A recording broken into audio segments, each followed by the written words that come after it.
पत्नी होना कितना कठिन है।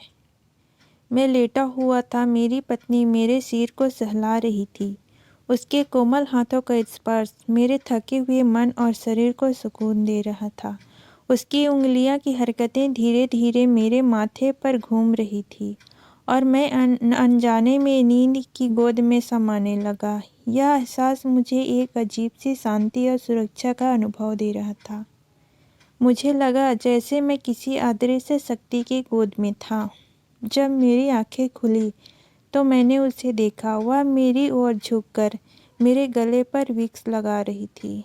उसके चेहरे पर चिंता की लकीरें साफ झलक रही थी। उसने मुझे जगते देख हल्की मुस्कान के साथ पूछा, कुछ आराम मिल रहा है? उसकी आवाज़ में इतनी कोमलता और प्यार था कि मैं भावुक हो गया। मैंने धीरे से सिर हिलाया और मेरी आंखों में पानी आ गया। वह मेरी कमजोरी को तुरंत भाप गई और बोली, खाना खाओगे? मुझे भूख लगी थी और मैंने कहा हाँ। वह तुरंत उठ गई और फटाफट रोटी, सब्जी, दाल, चटनी और सलाद तैयार कर लाई। हर बार की तरह उसने न सिर्फ खाना बनाया बल्कि मुझे अपने हाथों से खिलाया भी शुरू कर दिया। मैं आधा लेटा हुआ था और वह अपने हाथों से मुझे कौर खिलाती रही। मुझे महसूस हो रहा था कि मैं कोई बच्चा हूँ और वह मेरी माँ है। मैंने बिना कोई शब्द कहे खाना खाया। उसका चेहरा संतोष और प्यार से भरा हुआ था। खाना खिलाने के बाद वह चुपचाप रसोई में चली गई। मैं लेटा रहा लेकिन नींद नहीं आई। मेरी आंखों के सामने उसका चेहरा घूम रहा था। मैं सोच में पड़ गया। कुछ ही दिन पहले जब वह बीमार थी, मैंने उसके लिए कुछ नहीं किया था।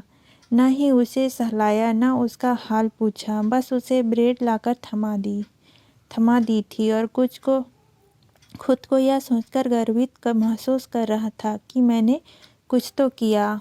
उसे कितना तेज बुखार था, मैंने जानने की कोशिश भी नहीं की। वह पूरे दिन बिना कुछ खाए पड़ी रही।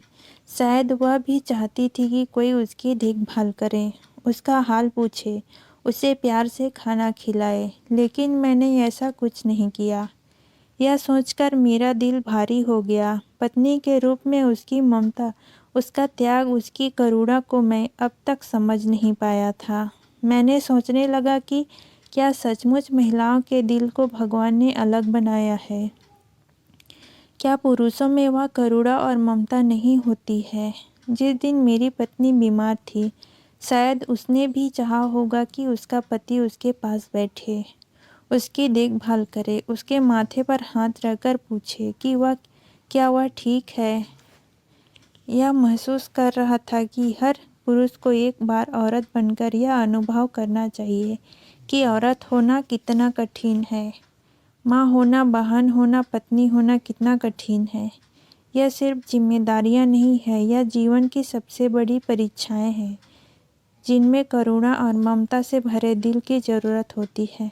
दोस्तों, आपको कहानी कैसी लगी? अच्छा लगे तो चैनल को लाइक, शेयर, सब्सक्राइब ज़रूर करें और बेल आइकन की प्रेस करें। अच्छी कहानी ऐसे सुनने को मिलेगी। धन्यवाद।